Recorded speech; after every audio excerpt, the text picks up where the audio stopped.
ciidamadii ugu badnaa ayaa maanta waxaa lagu soo bandhigay duleedka magaalada Beled Xaawo oo ka tirsan gobolka Gado.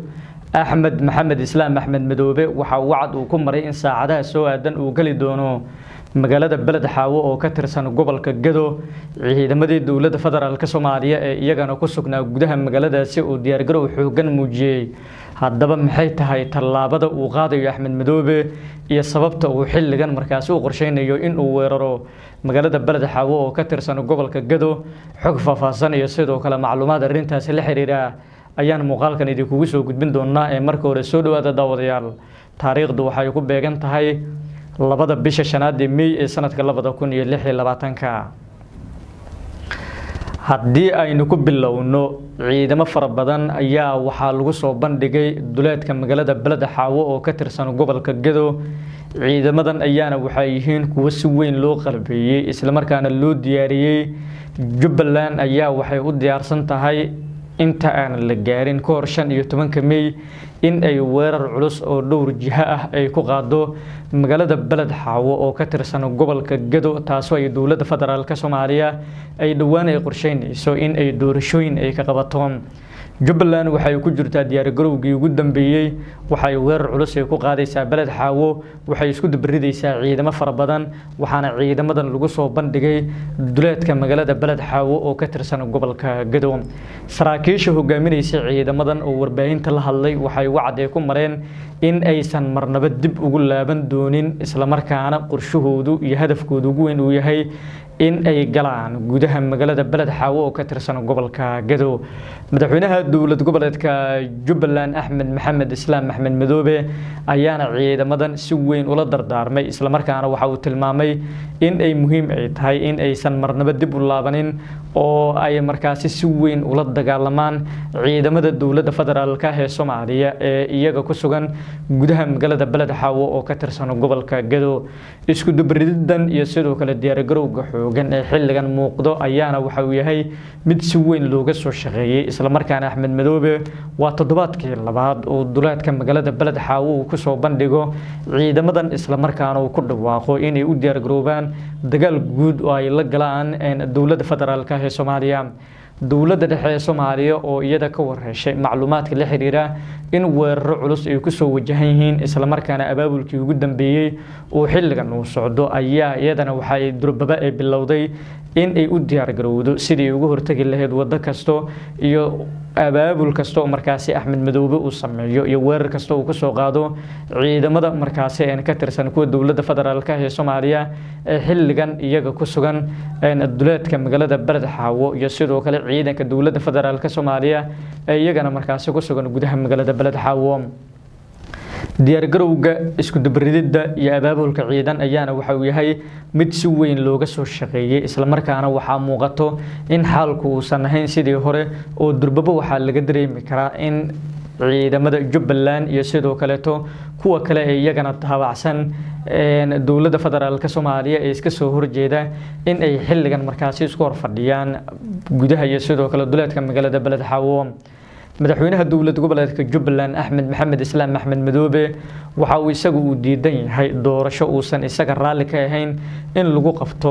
magaalada Beled Xaawo iyo sidoo kale deegaanada kale oo iyagana ka tirsan gobolka Gado. waxa uu ku amray ciidamadu in aysan marnaba dib u laabanin ayna muujiyaan taxaddar iyo feejignaan dheeraad ah weerarkan uu noqdo mid dhowr jiha ah oo lagu qabsado magaalada Beled Xaawo oo ka tirsan gobolka Gado. taliyaha ciidanka nabad sugidda 3 gobol u qaabilsan ee dawladda federaalka Soomaaliya ee gobolka Gado Cabdirashiid Xasan Cabdinuur Janan ayaa isagana waxa uu heegan buuxa u geliyay ciidamadan isagoona sidoo kale tilmaamay in ay muhiim ay tahay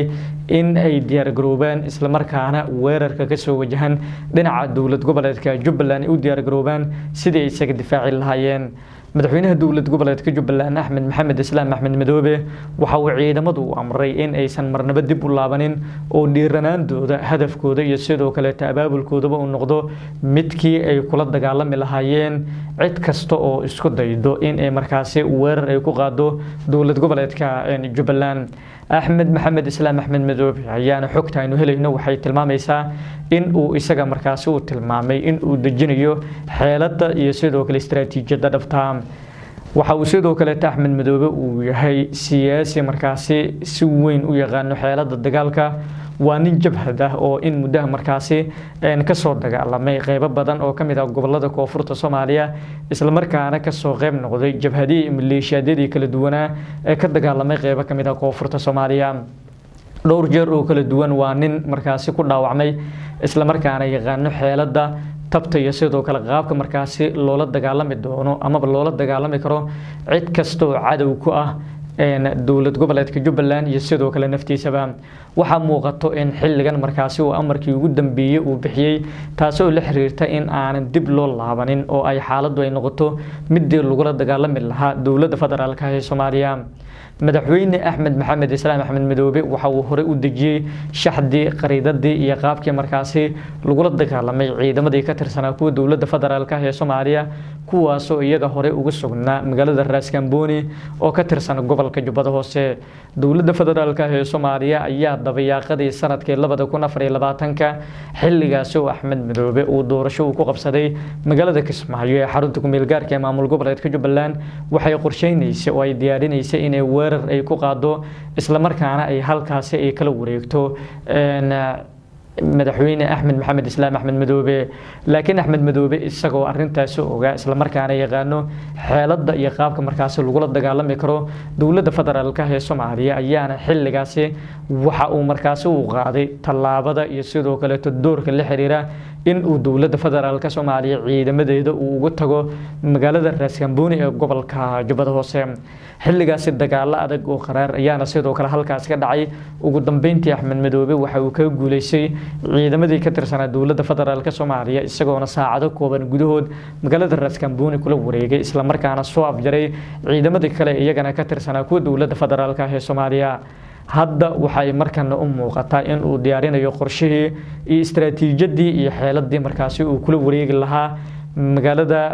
بلد حاوة oo ka tirsan gobolka Gedo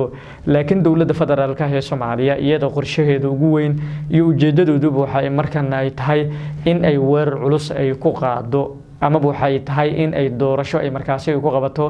magaalada Balad Xaawo iyo magaalooyinka kale oo ka tirsan gobolka Gedo doorashooyin qof iyo cod ayayna sidoo kale dowladda federaalka Soomaaliya waxay u diyaarinaysaa inay ka qabato gobolka Gedo haase yeeshee madaxweyne Axmed Maxamed Islaam Axmed Madoobe isagana waa uu maalmo tirsanaya qorshihiisa weyn waxa uu yahay in laga hortago qorshaha dowladda federaalka Soomaaliya ay sanaadiiqda iyo guddiga doorashooyinku ay ku geynayso magaalooyinka ka tirsan gobolka Gedo